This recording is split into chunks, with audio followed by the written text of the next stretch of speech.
सत साहिब सतगुरुदेव की जय। बंदी छोड़ कबीर साहिब जी की जय। बंदी छोड़ गरीबदास जी महाराज जी की जय। स्वामी राम देवानंद जी गुरु महाराज जी की जय हो।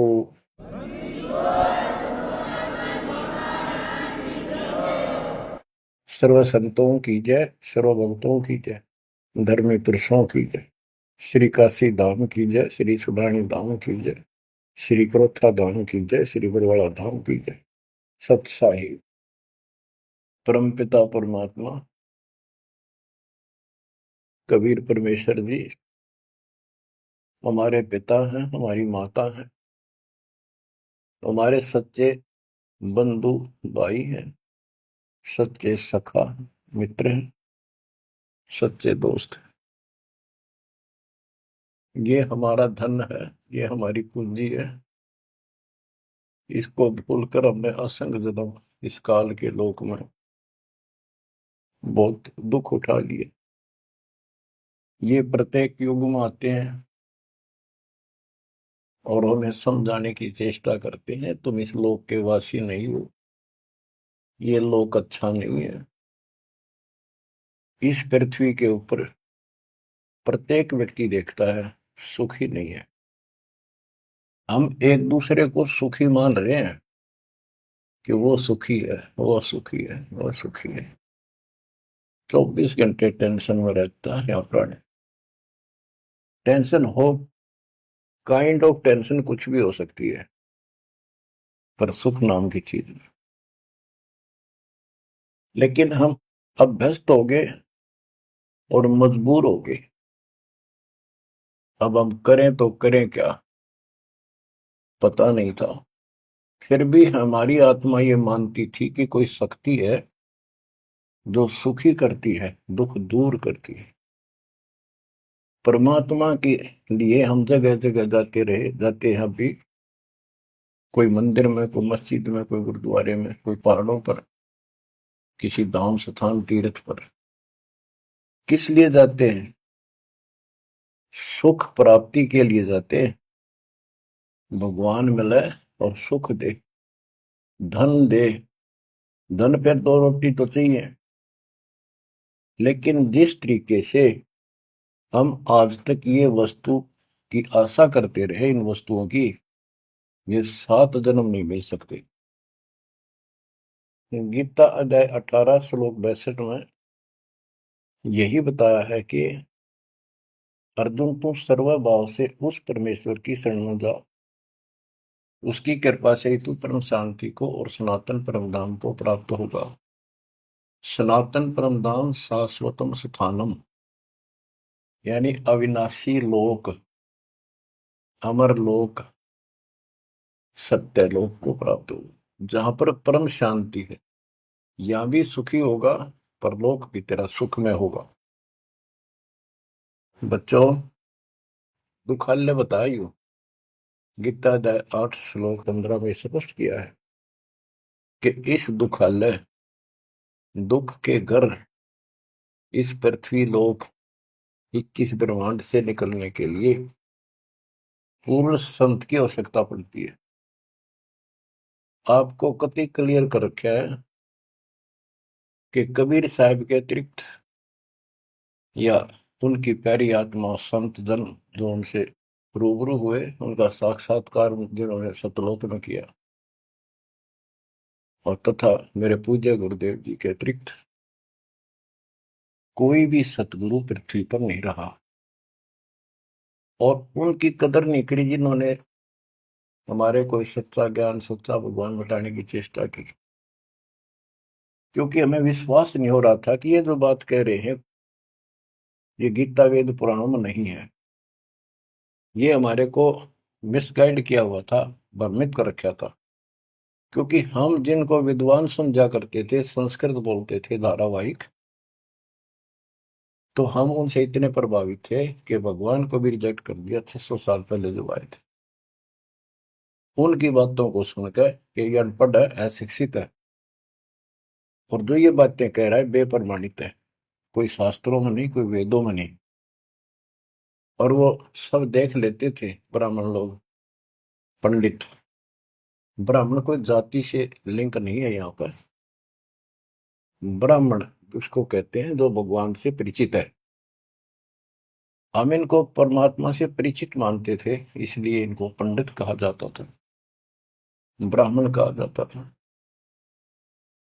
ये वास्तव में पंडित नहीं थे, लेकिन यह फीत लाग गई तो इसलिए कहना पड़ता है। ब्राह्मण थे और पंडित थे तो मेरे पूज्य गुरुदेव जी थे, वो भी इसी ब्राह्मण कुल में जन्मे थे।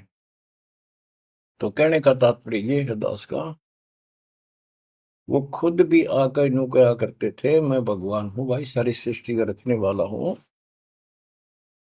हम बैरागी ब्रह्मपद सन्यासी महादेव, सो हम नाम दिया शिव जी को, वो करे हमारी सेवा। पर ये बात तो बहुत दूर की थी और बहुत कड़वी लगा करती थी, बड़ा दुख पहुंचता था और आज भी पहुंचता है। जो अनजान है उनको ये बातें सुनकर आज भी वो लड़ने झगड़ने को तैयार हो जाते हैं उन बच्चों के साथ जो ये राह बताने की चेष्टा करते हैं। अब प्रश्न चल रहा है कि उस परमेश्वर की शरण में जा, उसकी कृपा से ही तू परम शांति को और सनातन परम धाम को प्राप्त होगा। उसकी पहचान कैसे करें? हमारे लिए वेद, गीता, ये हमारे ऑथेंटिक शास्त्र हैं, ग्रंथ हैं, स्पिरिचुअल हैं। इनसे ही तो पहचान होगी भगवान की, क्योंकि हम इनको भगवान के बारे में जानते थे कि इन भगवान की पूरी महिमा लिखी है। तो उस समय परमात्मा खुद कहा करते हैं कि वेद मेरा भेद है, मन्ना वेद के माही, जौन वेद से मैं मेरू ये वेद जानते नहीं। परमात्मा स्वयं कहा करते हैं कि ये वेद मेरी ही जानकारी रखते हैं, लेकिन इन वेदों में लिखे ज्ञान से मेरी प्राप्ति नहीं है। परमात्मा के इस वाक्य के लिए आपको बहुत सारे प्रमाण दिए गए हैं। यजुर्वेद अध्याय 40 मंत्र 10 में कहा है कि कोई तो परमात्मा को साकार बताता है, जैसे रामकृष्ण के रूप में अवतार धारता है, यानी जन्म लेता है। कोई कहता वो जन्म नहीं लेता, अजायत है, निराकार है, पृथ्वी पर नहीं आता। परमात्मा साकार है या निराकार है, पृथ्वी पर आता है या नहीं आता है, इसकी जानकारी तत्वदर्शी संतों से पूछो। इति सिद्धों, वेदों में वो ज्ञान नहीं है जो भगवान के बारे में पूरी जानकारी रखता हो। इसलिए संत गरीबदास जी ने कहा है, ऋग यजुः साम अथर्व, ये चारों वेद चतुर्भंगी रे, सूक्ष्म वेद बाँचे साहेब का, सोहन शासक संगी रे। ये चारों वेद भ्रमित ज्ञान है, इनकम्प्लीट है, फिर उसको ढूंढने की थे। जब वो स्पष्ट कर दिया कि उसकी जानकारी किसी संत से पूछो। गीता अध्याय 4 श्लोक 34 में यही कहा है कि वो परमात्मा तत्व ज्ञान से प्राप्त होगा। तत्व ज्ञान तत्वदर्शी संतों के पास होता है। उस ज्ञान को भगवान खुद ही बोलता अपने मुख कमल से आके। तो बच्चों इतना क्लियर कर दिया आपके सामने। गीता अध्याय 4 श्लोक 32 में कहा है कि ब्रह्मण मुखे, यहां इन्होंने रंगा डाल दिया, ब्रह्म ने का अर्थ कर दिया वेद। चौथे अध्याय के 32वें श्लोक में गीता। यह लिखना चाहिए था सच्चिदानंद घन ब्रह्म की वाणी में, इन्होंने लिख दिया वेद की वाणी में। वेद तो आप पर वाणी है, श्लोक है वो तो। सच्चिदानंद घन ब्रह्म की वाणी में, यानी उसके मुख से बोली वाणी में, वो संपूर्ण अध्यात्म ज्ञान है जिससे मोक्ष प्राप्त होता है, जन्म मरण मिटता है, सब पाप कर्म खत्म होते हैं। चौथे अध्याय के 34वें श्लोक में कहा कि उस तत्व ज्ञान को तत्वदर्शी संतों से पूछ। उनको दंडवत प्रणाम करने से, कपट छोड़कर सरलतापूर्वक प्रसन्न करने से वो तत्वदर्शी संत तुझे परमात्म तत्व का ज्ञान कराएंगे। तो बच्चों, इससे सिद्ध होगा कि गीता के अंदर संपूर्ण आत्म ज्ञान नहीं है। उस परमात्म तत्व 18वें अध्याय के 62वें श्लोक में जिस परमेश्वर की शरण में जाने को कहा है, उसकी जानकारी गीता में नहीं है। उसकी प्राप्ति कैसे हुई, ये तो जानकारी है कि गीता ज्ञान दाता से अन्य कोई पूर्ण परमात्मा है, परमाक्षर ब्रह्म है। अब जैसे यही कुरान के अंदर है, सूरत फुरकानी 25 आयत 52 से 59 में स्पेशल नाम कबीर भी लिखा है कि कबीर है वो जिसका नाम कबीर है, उसने सारी सृष्टि रची, सब्रमंडों की उत्पत्ति की, 7वां दिन तख्त पर जा बैठा, 6 दिन में सृष्टि रच गए। वो कबीर परमात्मा है, वो पाप नाशक है, वो सबका पालन करता है, सबका जन्म दाता है, उत्पत्ति करता है। उसकी खबर किसी बाखबर से पूछ देखो। इति सिद्धम कुरान में संपूर्ण अध्यात्म ज्ञान नहीं है और उस परम अक्षर ब्रह्म की जानकारी नहीं है। जैसे कुरान शरीफ बोलने वाले अल्लाह ने स्पष्ट कर दिया, वो परमात्मा कोई और है जिसने 6 दिन में सृष्टि रची, 7वें दिन तख्त पर जा बैठा। उसकी खबर उसको भी नहीं है। वो भी संकेत करता है किसी बाखबर तत्वदर्शी संत से पूछो। तत्वदर्शी संत 700 साल पहले खुद मालिक आए थे, हमने उसको रिजेक्ट कर दिया अपनी अज्ञानता के कारण। इतने सुख दिए उस दाता ने, हमारे मुंह का थूक सूख जाता था। अपने घर पर हुए सुखों को दूसरे को बताते बताते, और सुनने वाले को एक पर भी विश्वास नहीं होता था, क्योंकि वो काम ऐसे थे जो उनके कदे नहीं सरे, जो श्रोता थे भगत से सुनते थे। दूसरे कबीर साहब दानक तुलाहा शूद्र जाति 600 साल पहले जाति पाति छुआछूत चरम पर थी। तो यह सारी समस्या ऐसे अड़ी रही। बच्चों, अब कति सुलझ गया, स्पष्ट हो चुका है। कबीर 9 मन सूत उलझिया ऋषि रहे जखमार, और सतगुरु ऐसा सुलझा दे उलझे न दूसरी बार। तो अब ये सुलझ तो ऐसा गया है, इस कलयुग में तो उलझ जाएगा नहीं। और फिर साथ में ये ऐसे प्रत्यक्ष ऐसे इंस्ट्रूमेंट उपकरण चल गए, हाथों हाथ देख लो इसमें स्पष्ट वीडियो के अंदर। अब कमी रहेगी तो आपकी और हमारी रहेगी, क्योंकि हम आदी हो गए इस गंदे लोक में इन दुखों को सुख मान रहे हैं। गर्मी यहाँ सतावे, सर्दी दुखी यहाँ करे, बारिश ज्यादा हो जा, फ्लड आ जा, घर छोड़ कर भाग जा, कीड़े मकोड़े की तरह पता नहीं कहाँ बैठना हो जाकर। आज सब कुछ ठीक लग रहा है, सेकंड के अंदर पता नहीं क्या बिजली गिर जाए। तो बच्चों, उस परमात्मा की पहचान करनी बड़ी कठिन है, और आपको पहचान कति स्पष्ट शब्दों में हो चुकी है। आज आपको उस परम पिता के कलयुग में प्रकट होने के विषय में जानकारी शुरुआत करता हूं। गरीब ना सतगुरु जननी जने, उनका मन बाप, पिंड ब्रह्मंड से रहित है, न जाति नु ताप। सतयुग में सत सुकृत का तेरा, त्रेता नाम मुनिंदर मेरा। द्वापर में करुणा में कहाया, कलयुग नाम कबीर धराया। चारों युग में संत पुकारे, कूक कहा हम हेल रे। हीरे मोती मानक वर्षे, यो जग चुगता ढेल रे। बच्चों, हम रोटी वही खाते हैं डेली, वही भोजन होता है, सब्जी का फेर बदल थोड़ा बहुत हो जाता है। सही भूख लगे ना, रोटी सब्जी की जरूरत को ना, सूखी रुखी रोटी वो भी खा जाए इंसान।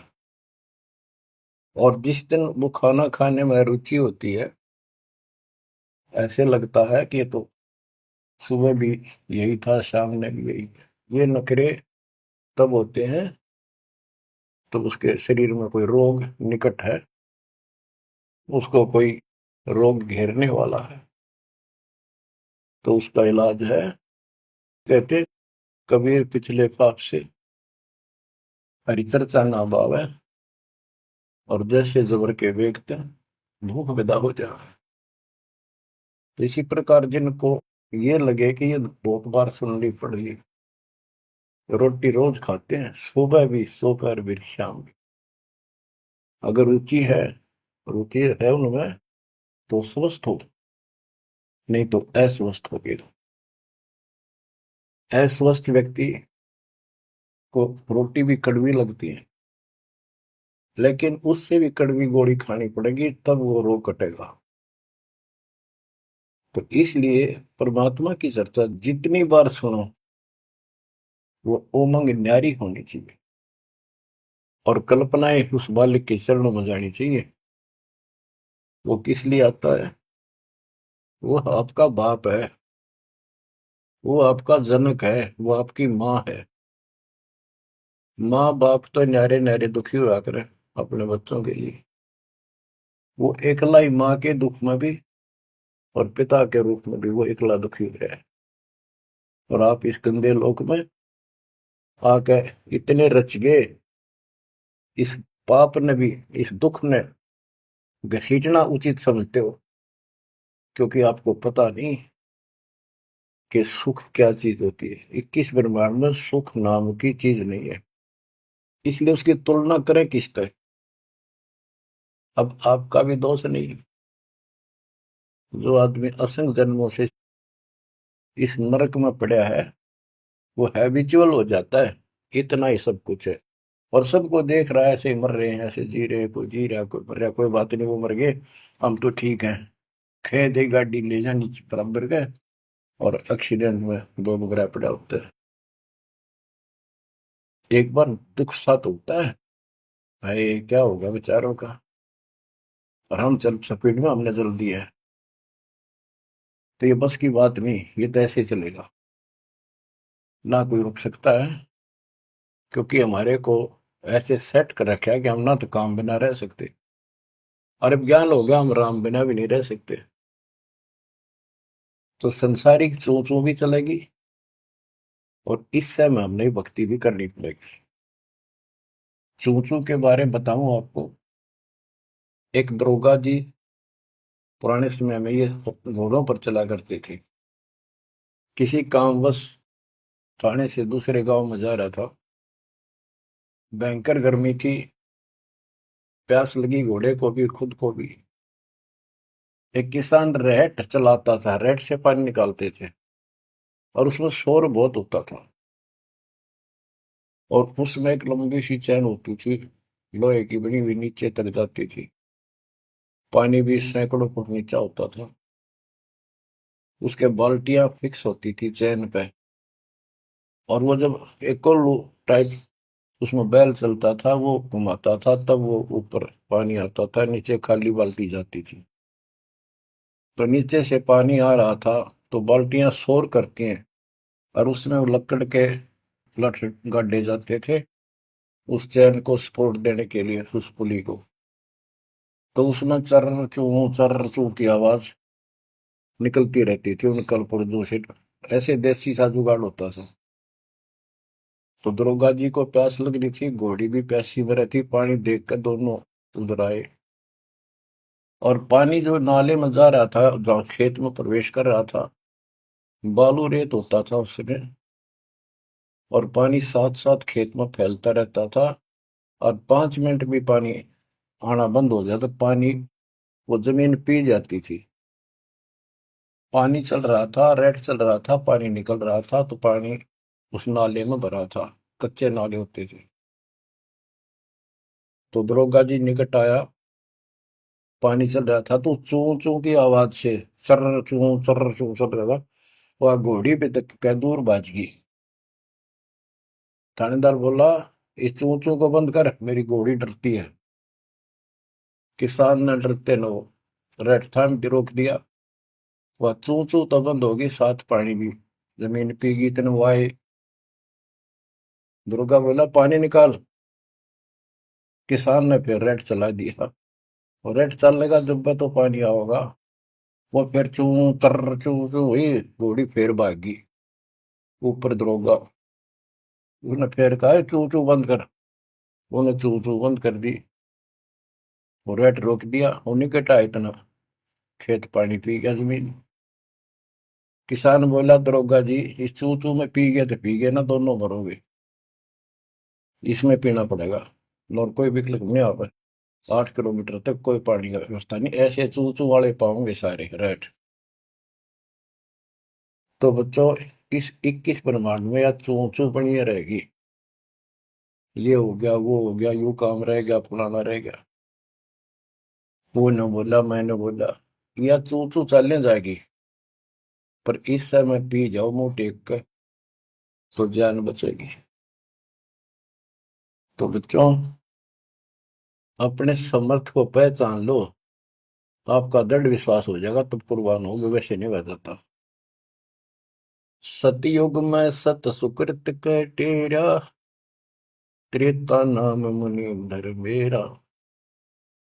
द्वापर में करुणा में कहाया, कलयुग नाम कबीर धराया। है अपनी महिमा खुद बता के गए, फिर भी ना समझ में आई बच्चों के। लेकिन उसने तो ज्ञान दिया, वो 11 कबीर पंथियों ने उसका सत्यानाश कर दिया।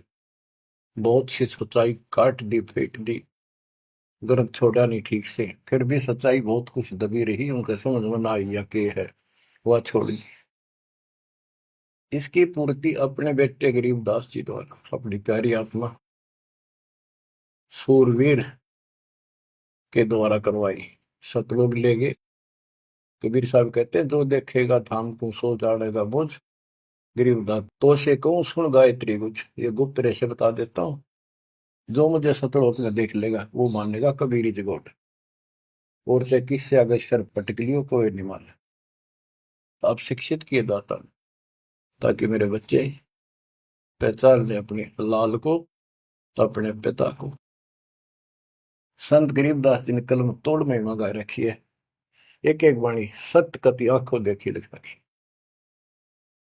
गरीब 84 बंधन कटे, किन्नी कल्प कबीर। भवन चतुर्दश लोक सब टूटे यम जंजीर। गरीब अनंत कोटि ब्रह्मांड में बंदी छोड़ कहाए। सो तो एक कबीर है, जननी जनान माई। गरीब शब्द स्वरूपी साहेब धनी, शब्द सिंध सब माही। बाहर भीतर रम रहा, जहां तहां सब ठां। देखो, ये सूक्ष्म वेद है। ये केवल एक ग्रंथ नहीं है, ये सूक्ष्म वेद है। गीता अध्याय 7 श्लोक 19 में कहा है कि वासुदेव सर्वमिति, स महात्मा सो दुर्लभ है। ये संत गरीबदास जी वो महात्मा थे, जो उस सर्वव्यापी, सबका मालिक, सारी सृष्टि के ऊपर रमा हुआ, सब जगह जिसका वास है, उसकी जानकारी रखते थे। कहते हैं, गरीब शब्द स्वरूपी साहेब धनी, शब्द स्वरूपी यानी अविनाशी, और शब्द सिंधु सब माही। उस अविनाशी की शक्ति सबके अंदर विद्यमान है। बाहर भीतर सब ठाही, सब जगह, सब लोकों में वो वासुदेव है। गरीब जल थल पृथ्वी गगन में, बाहर भीतर एक, पूर्ण ब्रह्म कबीर है, अविगत पुरुष अलेख। और क्या बोलते हैं, गरीब सेवक होकर उतरे, इस पृथ्वी के माही। जीव उदाहरण है, जगत गुरु बार बार बलि जाहि। कि दास बनकर, क्योंकि वो खुद कहते हैं दो जन मेरे शरण ताका हूं मैं दास, और गैल गैल लग गया फिर जो तक धरती आकाश। गरीब सेवक होकर उतरे इस पृथ्वी के माए, उतरे ऊपर तारे। जीव उदाहरण, जीवों का कल्याण करने के लिए वो जगत गुरु जिस पर मैं बार बार कुर्बान जाऊं। गरीब काशी पूरी कष्ट किया, उतरे अदर आधार, मोमिन को मुजरा हुआ जंगल में दीदार। बच्चों यह कथा आपने सुन रखी है। नीरू नीमा वाली आत्मा वो थी जो द्वापर युग में सुदर्शन जी के माता पिता थे। सुदर्शन जी भगवान के चरणों में चिपक चुके थे, पूर्ण रूप से ज्ञान सुन चुके थे। माँ बाप नहीं मानते थे, आखिरी सांस तक नहीं माने, विरोध न करे। जब उनके माता पिता को खूब समझाने की चेष्टा की, गुरु जी से भी कहा, परमात्मा खुद आए थे करुणामय नाम से, उन्होंने भी कोशिश की इनको समझाने की, पर नहीं माने। मृत्यु होगी माता पिता की, सुदर्शन टेंशन में रहने लग गया। परमात्मा तो जानी जान थे, कहने लगे बच्चा क्या दुख होगा। परमात्मा बोले करुणामय जी कि बेटा एक दिन तो सबने मरना होगा, मरे बिना भगवान नहीं मिले, आपा ने भी तो मरना है। यानी वो लीला करा करते को समझ नहीं सकता है भगवान है। 120 वर्ष रह गया हमारे साथ काशी में, एक दानक के घर पर कपड़ा बुनना है आखिरी सांस तक। कौन समझे भगवान है। ईब समझाएंगे, ईब समझाएंगे, मर जाएंगे रोगों पे इसमें ना, जब ये स्वीकार करेगा। तो सुदर्शन जी बोले भगवान आप जाड़ी जान हो, आपने कति अंधेरा हटा दिया, मौत होते भाड़ में जाओ, भगवान के घर चलांगे आपके चरणों में रहना। पर दुख इस बात का है, इतने अच्छे इंसान थे, बहुत ही अच्छे, और दाता अब ये सदा दुख पाओगे, कभी कुत्ते कभी कुतिया कभी गधे कभी गधी, देखिए बूढ़ी पड़ेगी। हरिनों ने मुझे पाला पोसा, और हिट के प्रति यो प्रेम है कि न मेरे नीच को पाला पोसा, और मैं इनका कुछ नहीं कर सका। अपने बच्चे को इस तरह दुखी देकर, मोह नहीं था उसका, दुख ये था कि ये दुख पाऊंगा, बहुत कष्ट होगा। देखिए बूढ़ी बनी, जिससे जन्म होया मैं उसका भी उद्धार नहीं करा सका।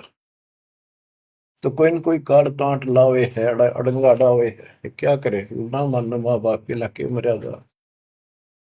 परमात्मा बोले बेटा दुख ना मानना, इनको भी मैं रात लाऊंगा, और 83 लाख में मैं नहीं जान दूंगा, और इनको मुक्ति दूंगा मैं, चाहे कितने जन्म लाग जाए बेटा। सुदर्शन को शांति हुई, दंडोत प्रणाम किया। तो वो सुदर्शन के माता पिता थे नीरू और नीमा। ये एक जन्म ब्राह्मण हुए, परमात्मा उनको 5-6 साल की उम्र के बालक लावारिश मिले, उन ले आए, घर पर ले आए, नगर में मुनादी कर दी, वह किसी का बालक हो, ना यू बताता कौन हो, कितना आया हूं, 5-4 साल का था। तो गांव वाले ने देख लिया किसी का नहीं है आसपास भी, भाई तू रख ले, पाल पूछ ले, कोई आओगा तो दे दिए, अभी ठीक है, ना हो तो तू भाई अपना पाल दे, तेरा संतान नहीं, संतान नहीं थी उनका।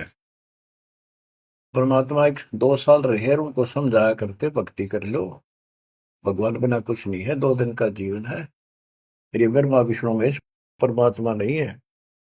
और ब्राह्मण कुल में जन्म होने से वो ब्रह्मा विष्णु महेश तो ऊपर सुनना नहीं चाहते थे। कई दिन कहते रहे, समझाते रहे, ना माने, परमात्मा के थप्पड़ मार दिया, तुम्हारा दादा बन गया, मैंने पाला पोसा।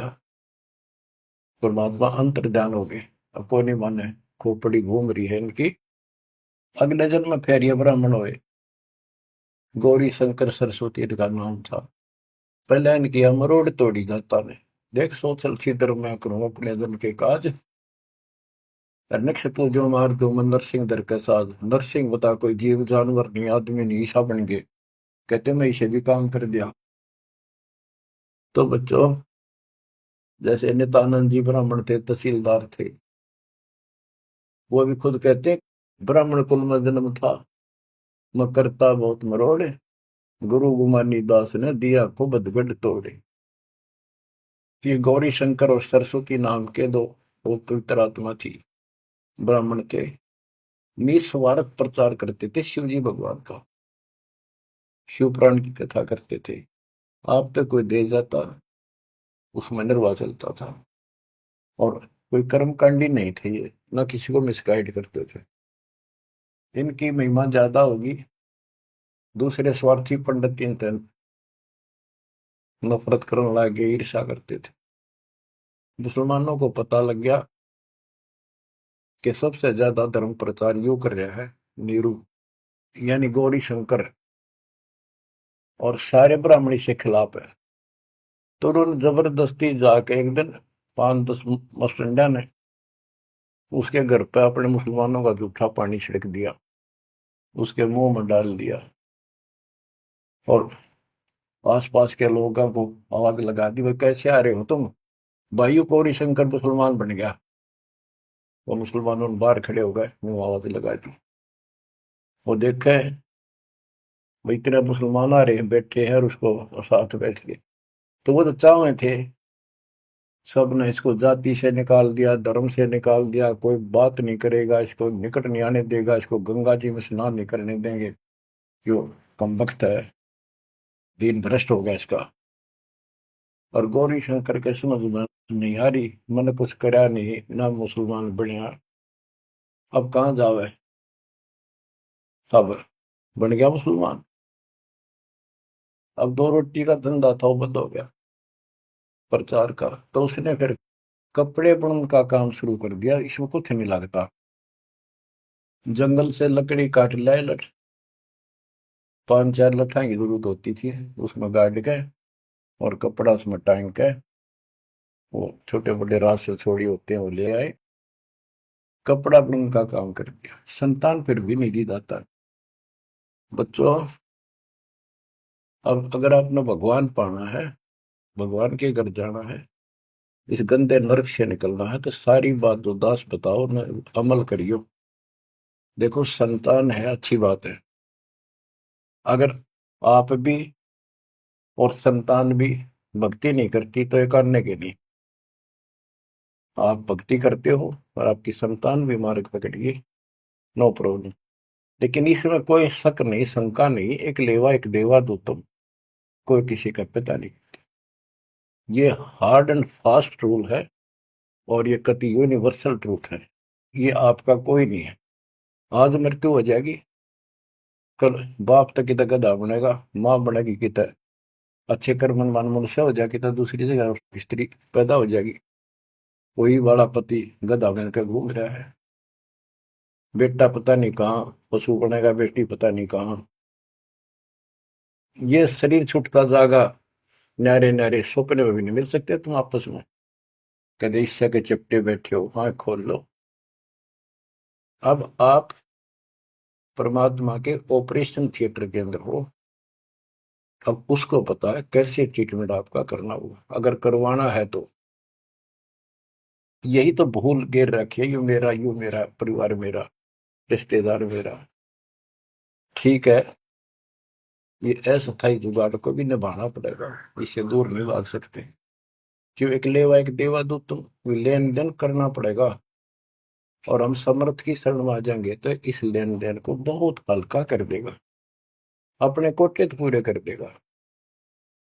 तो बच्चों, गौरी शंकर से उनका नाम बदल दिया, नूर अली गौरी शंकर का, सरस्वती का नाम नीमा, नियामत, तो उनको नीरू और नीमा कहने लगे।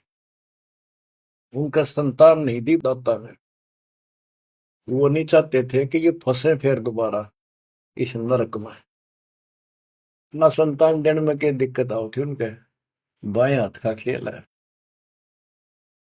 तो बच्चों, परमात्मा संतान दे सकते थे, जैसे अब्राहम सुल्तान था, हम तो धन मांगते फिरा, हे भगवान धन दे दे धन दे दे, और धन न सड़े था, उसको उसका संतान और रानी गगन तार रखे थे, घोड़े घोड़े कितने थे, उस नरक से निकाल अपनी उस आत्मा को, गड़ने नहीं दिया, उसमें सड़ने नहीं दिया उसने। तो ये ऑपरेशन है। एक्स्ट्रा आइटम रहने कौन दिया आपके पास? जिनकी जरूरत है उसमें कसर नहीं छोड़ेगा। आप नोट कर लो। साईं इतना दीजिए, जा मैं कुटुंब समावे, हम भी भूखे ना रहे, अतिथि ना भूखा जा।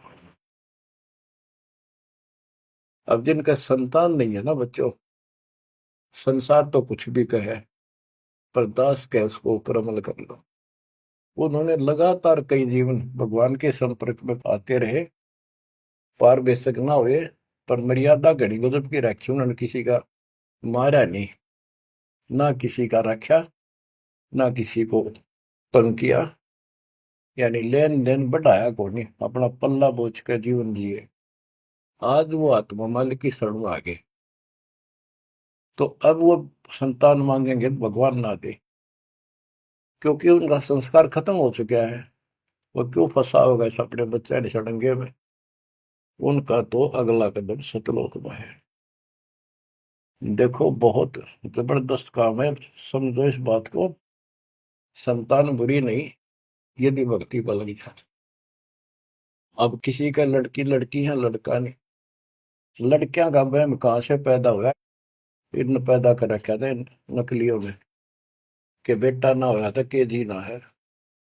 लड़की को तो संतान भी नहीं माना जाता था, कि बड़ा लड़का मृत्यु हो ना, जब अंतिम संस्कार करा तो गति हो जा, ज्येष्ठ पुत्र मुखाग्नि दे, उसकी गति होती है। अरे रामचंद्र का वनवास हो गया और वो जा लिया जंगल में। राजा दशरथ बाद में चौबारे पड़कर मर गया। रामचंद्र नहीं आया, उसने मुखाग्नि देना, जेठा पुत्र था, ज्येष्ठ पुत्र था। तो फिर इसका मतलब दशरथ की गति हुई है को नहीं? वो पुत्र होते हुए भी उस व्यवस्था से वंचित रहेगा। तो ये अज्ञान भरा पड़ा था, हमारे समझ में आवे नहीं थी, उनकी सारी मान्यता थे जो झूठ बोलते थे जितने। अब कबीर साहब कहते हैं लड़की लड़की है ना, वो लड़के वालों से भी सुखी मान लेना, वो अच्छी आत्मा है, संस्कार बढ़िया हो। अब ये सारी बात उल्टी है संसार से हमारी, इसलिए ये सारी उठपटांग सी लगे। भक्ति मार्ग में जो दाता जैसे रखे न रही हो, ज्यादा तड़पने की जरूरत नहीं, ज्यादा कल्पना करने की आवश्यकता नहीं। ठीक है, बेटे हो, बेटा बिना भी काम नहीं चला, बेटी बेटियां अपनेगा क्या? और बेटे बेटे के जाटेंगे जो बेटी ना बीता है। तो जो व्यवस्था भी आखिर में यहाँ के आपने अर्पणा होगा, ज्यों राखूं त्यों ही रहूं, मेरा के चारा, खाने जात खरीद हो गुलाम तुम्हारा। ये भगवान जैसे रखो, बेटा दो, पालेंगे पोसेंगे आपकी आत्मा ने, राह पर लावांगे, और छक्के आपके बच्चों की सेवा करेंगे, क्योंकि हम तो नौकर है मालिक के। संतान परमात्मा के बच्चे मान लो, सेठ के, जो हमने सब न दे रहा है, उनके लिए भी हमारे लिए भी। बेटी होगी, बेटी को भी पैसे पालेंगे। अब तो बेटी देवी होगी, बेटी को क्यों बुरा मान रखा था? ऐसा जुल्म देखा हमने, बेटियों हो जाती थी जिनका रोया करते, माथे ठड़का करते हम देखा करते छोटे छोटे। हमारे पड़ोस में एक ना 3 बेटी मारती, कति संभाली नहीं कि मर जा ठीक से, खेत में चले जाते भूखी पैसी, काग होकर उनको मर जाती। बेटा भगवान ने भी नहीं दिया, फिर बेटी हुई। उसने किसी से जाड़े जपटे पूछा ताछी करवाई, जंतर मंतर ये हाथ दिखाए। उसने कहा जब तक तेरी बेटी नहीं जीवेगी ना, तेरा बेटा नहीं होगा, मरना जीवेगा। जब उस पाप आत्मा ने एक लड़की जीवित रखी, जब उसका 2 लड़के हुए, बड्डे हो लिए, जब उन्हें रोज कुटे, दूर थी पिटती दिख सुनेगा। बच्चों समझ लो इन बात। एक लेवा एक देवा दूतम, कोई किसी का पिता नहीं पूतो। बेटी को ये कैसे दुश्मन मान रखा था हमने, कि दान देना पड़ेगा, दहेज देना, ब्याना, यूं करना, फलाना करना, और कभी छूत से कभी थोड़ी के देशनदारी। ऐसा हमने अपने ऊपर आप लाद रखा था। ये वजन दाता ने ठा के दर दिया, मेरे बच्चा ने इस बात को मान लिया कि सफर में चलने वाले व्यक्ति को वो थोड़ा सामान लेकर चलना चाहिए। तो बच्चों, इस मार्ग पर मालिक जैसे रखे। कबीर साहब कहते हैं, राम रटत कन्या भली, साकट बुलाना पूत, और छेरी के गल में गलत ना, जिसमें दूध न मूत। जैसे बकरी के गल में एक थन जैसा लटका रहा खाल डाला, और एक आने का निखाम का वजन है। तो इसी प्रकार वो बेटा जो भक्ति नहीं करता, बेटा भक्ति करता तो देवता है हमारा, और बेटी करती है तो देवी का रूप होगी। और अब बेटी कैसे हम विदा करते हैं, कितनी प्यारी लगती है, चिंता करने की जरूरत नहीं होती किसी बात के, मालिक की शरण में आ गई तो एक देख लो आप, आपके संस्कार चेंज कर दिए दाता, और इसे बदल देगा ना, देखते रह जाओगे कि हे भगवान सचमुच जिसा सुना था दाता, ये किस पाए आप तो। अब प्रसंग चल रहा है कि नीरू निम्मा को संतान नहीं दी दाता ने, और वो रोया करते डेली, हे भगवान, हे परमात्मा पुत्र दे दे, हे परमात्मा जो दे दे।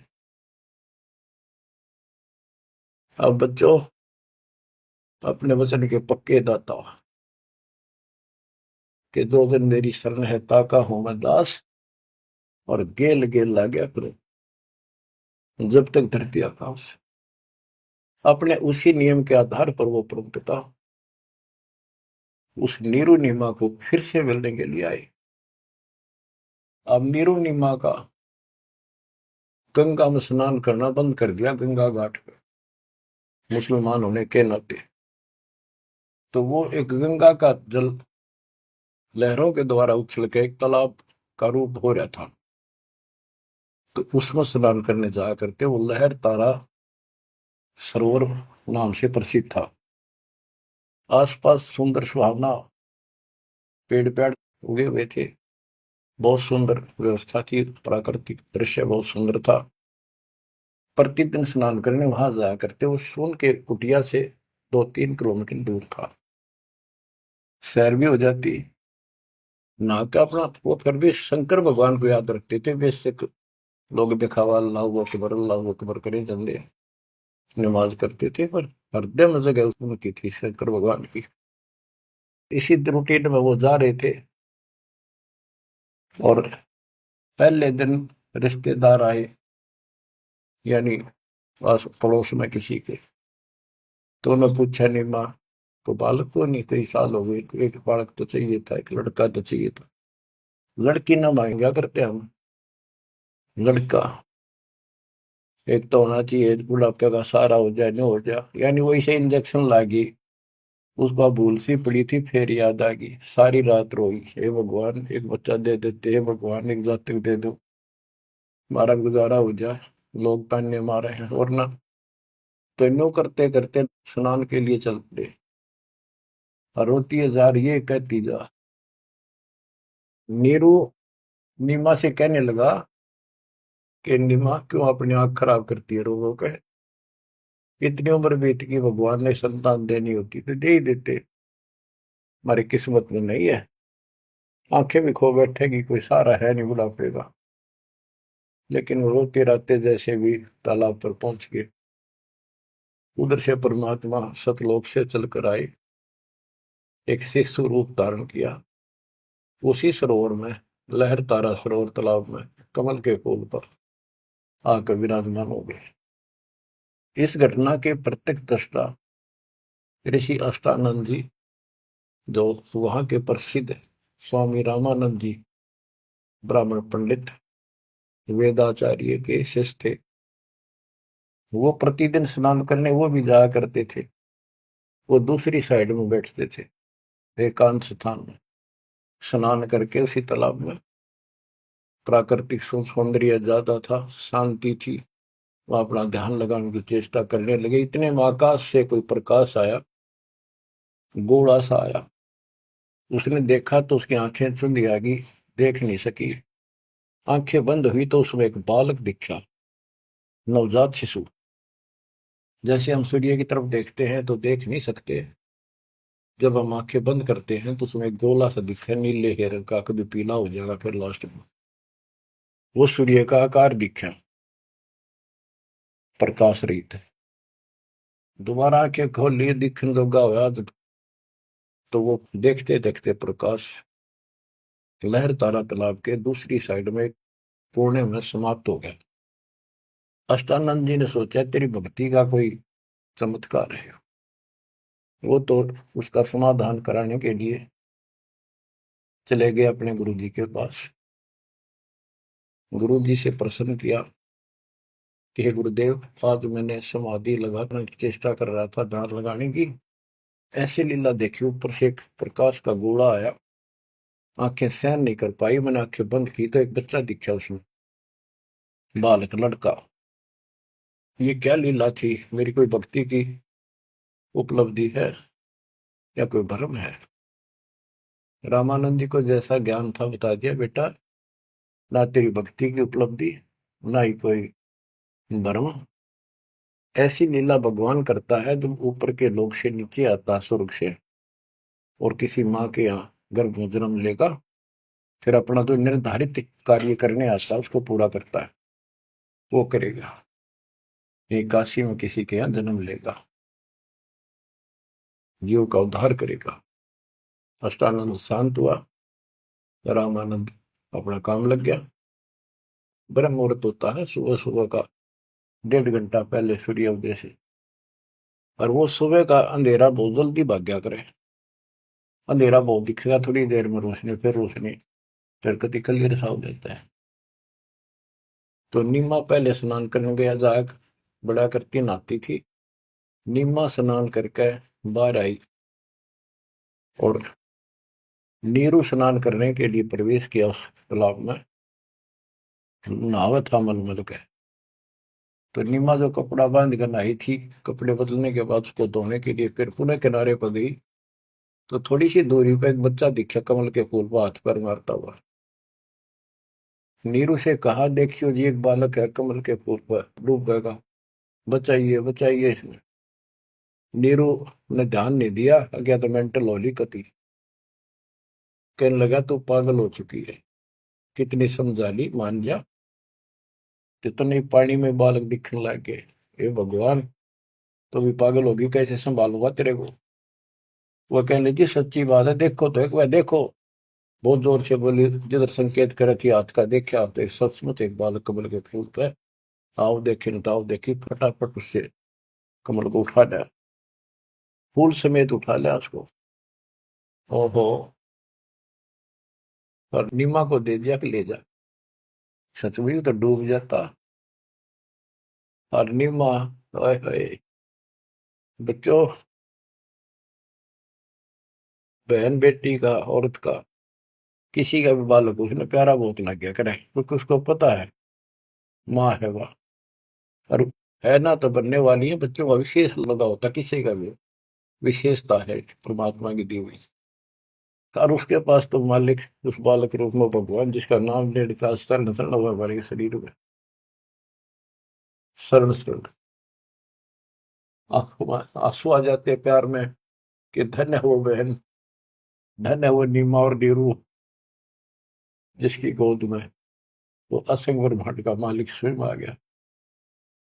बच्चों,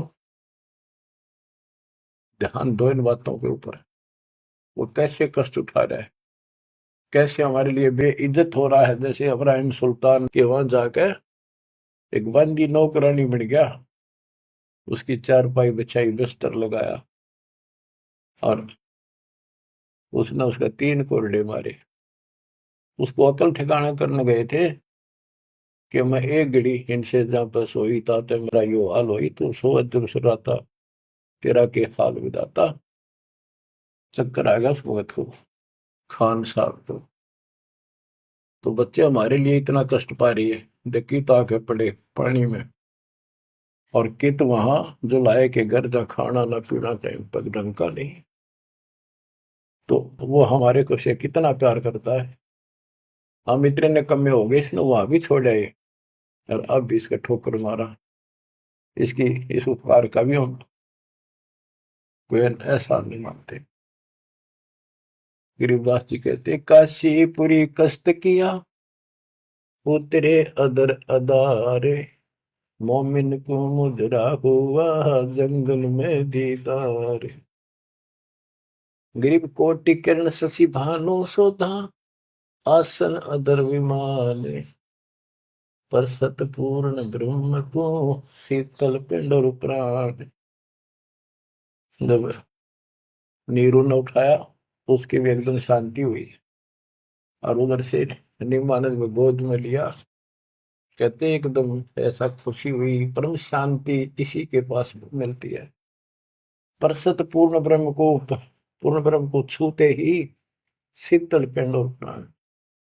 ग्रीव गोद लिया मुख चूम कर, हेम रूप झलकांत, जगर मगर काया कर, दमक पद्म अनंत। गोद लिया, मुख चूम गए उस परम पिता का। देखो किस्मत, देखो उसकी, नीमा की। नीमा पिछले जन्मों में सतयुग त्रेता में परमात्मा की बहुत सेवा कर चुके थे, वो आत्मा थी ये। कहां से भूमिका बनाने लगता है मालिक, कहाँ जाके उनको कैसे निकालता है। आपके पीछे भी ऐसे पड़ा हुआ था, आपको आज ऐसे समय में जन्म दे दिया मालिक ने घुमा फिरा के।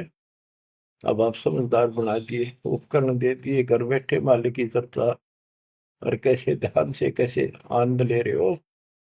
ये भगवान पे ना नहीं मिल सकती ना, ये सारी उम्र ये बकवाद कर करके मर गए हम। सोचो ये बातें संसार की, ये कर लो वो कर लो, वो ने बोला मैं न्यू कर दूंगा, ये सारी बकवाद काल न ला रखी। ये दाता की व्यवस्था है जो आज तुम्हारे ऊपर अमृत पे आ जा रहा है। तो बच्चों, मालिक की शेष महिमा जब दाता की आज्ञा होगी सुनाएंगे। परमात्मा आपको मोक्ष दे, अपने चरणों में रखे। सत्साई।